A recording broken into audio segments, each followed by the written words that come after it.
Stop. Whatever you were doing before you found this, whatever noise was filling the space around you.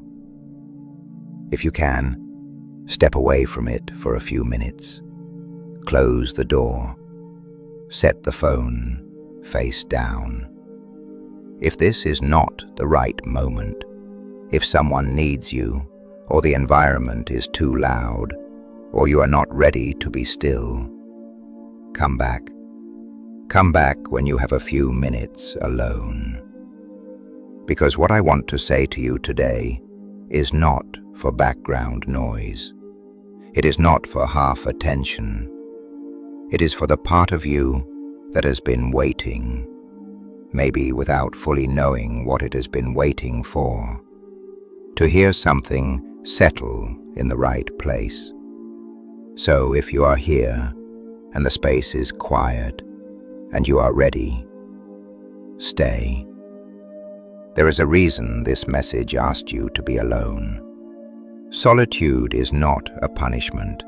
It is not a sign that something has gone wrong, or that you are isolated, or that people have abandoned you.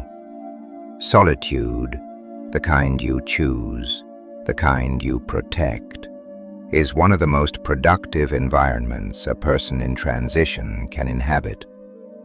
When you are always surrounded by other people's opinions, other people's noise, and other people's expectations of who you should be, it becomes very difficult to hear your own discernment. Not impossible, but difficult. The voices of people around you, even people who care about you, can carry assumptions that no longer fit where you are going. They may still be speaking to who you were. They may not yet have language for who you are becoming. Their input can confuse the signal. This is not a reason to cut people off. It is not a reason to treat people with suspicion or close yourself off permanently. It is simply a reason to be careful about when and how much of your inner process you expose before it is ready. Some things need to form in the quiet before they are introduced to pressure. A thought that is still forming, a direction that is still clarifying, a decision that is still being discerned. These are not ready for group opinions. They are ready for silence. Many people in seasons of genuine inner growth describe a pull toward quiet, a need to be still that can feel unusual if they have spent most of their life constantly moving. If you have felt that pull, what you are experiencing may not be withdrawal. It may be recalibration. Your inner world is organizing itself. Give it room. You may have noticed lately that your tolerance for certain environments has changed. Rooms that used to feel normal now feel overwhelming. Conversations that once passed easily now leave you unsettled. Noise that used to be background now registers as pressure. This shift can feel confusing if you do not understand what it might be pointing toward. But there is another way to understand it. As people develop deeper emotional awareness, they become more sensitive, not weaker, but more aware of the environments around them. What they once tolerated without noticing now becomes visible. What they once absorbed without cost now reveals its cost. That awareness is not a problem. It is information. Maybe there is someone in your life who constantly pulls you into their drama. For years you showed up, responded, absorbed the pressure, and carried it without questioning it. But now something inside you refuses to orbit that chaos the way it once did. From the outside, it may look like you have become distant, but from the inside, it feels like honesty. Or perhaps there is a friendship that has always taken more from you than it has given. For years you told yourself that was fine, that real friendship means giving without counting. But lately you notice the exhaustion after every interaction, an exhaustion you used to ignore, but now cannot ignore anymore. Or maybe it is work, a role you played without complaint because it needed to be played. But something inside you no longer wants to carry weight that was never yours. You may not yet know what to do with that realization, but noticing it is already a form of change. These experiences, the sensitivity, the desire for quiet, the need for space, are not signs that you are falling apart. They may be signs that you are finally listening to yourself, and that listening is growth. Now, it is important to understand something. Not everyone who challenges you is working against you. Not every uncomfortable interaction is a threat. Not every person who pushes back on your choices is someone you need to remove from your life. One of the risks during a season of inner recalibration is the temptation to see the world through a lens of threat, to interpret every misunderstanding as hostility, to believe every uncomfortable moment means someone is trying to diminish you. That interpretation is rarely accurate, and living inside it is exhausting. So let us look at it more clearly. There are people in your life who may test the edges of the boundaries you are learning to set, not out of malice, often simply out of habit. Your availability used to be part of a pattern they relied on. When that pattern changes, some people adjust, others push. That pushing rarely looks dramatic. It may sound like a casual comment about how you have changed, a question that seems harmless, but is really testing how you will respond. A silence, waiting to see if you will fill it with explanation.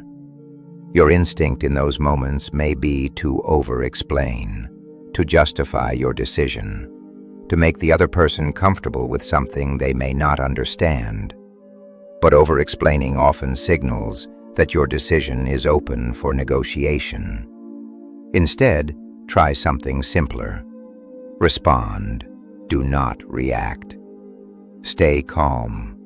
Offer brief clarity when necessary, and allow time to reveal patterns.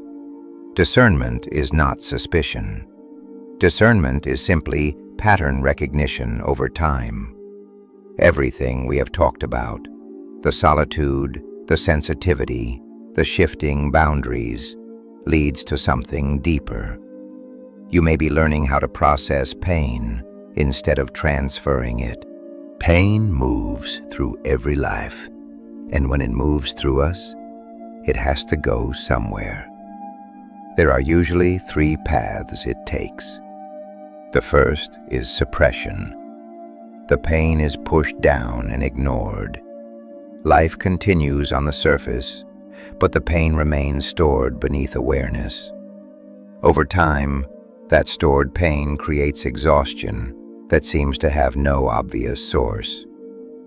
The second path is discharge. The pain moves outward. It appears as anger, impatience, criticism, or subtle emotional pressure placed on others. Most people who discharge pain are not aware they are doing it. It is simply a nervous system strategy. The third path is processing. Processing means allowing the pain to move through you, without storing it and without placing it on someone else. This process is rarely dramatic. It often looks like sitting with discomfort longer than you want to, remaining present while something inside you reorganizes itself. Think of a chrysalis. Inside it, the transformation is not peaceful. It is a complete restructuring. But the containment, the staying inside, is what allows the transformation to complete. Break the shell too early, and the process is interrupted. Stay long enough, and something new emerges. If you are in that kind of season right now, a season where things feel uncertain but purposeful, the work may not be to escape it. The work may simply be to stay. If you have been pulling back from certain expectations or relationships and feeling guilty about it, consider this. A boundary is not betrayal. Distance is not cruelty. Protecting something that is still forming within you is not selfishness. Many people grow up believing their value comes from how available they are to everyone else. The more they give, the more they sacrifice, and the more worthy they believe they are. But love and access are not the same thing. You can care deeply about someone while recognizing that constant access to you is not healthy for either of you right now. You can love someone and still step away from a pattern that prevents both of you from growing. That distance does not have to be permanent, but sometimes it is necessary. Growth often looks like this from the outside.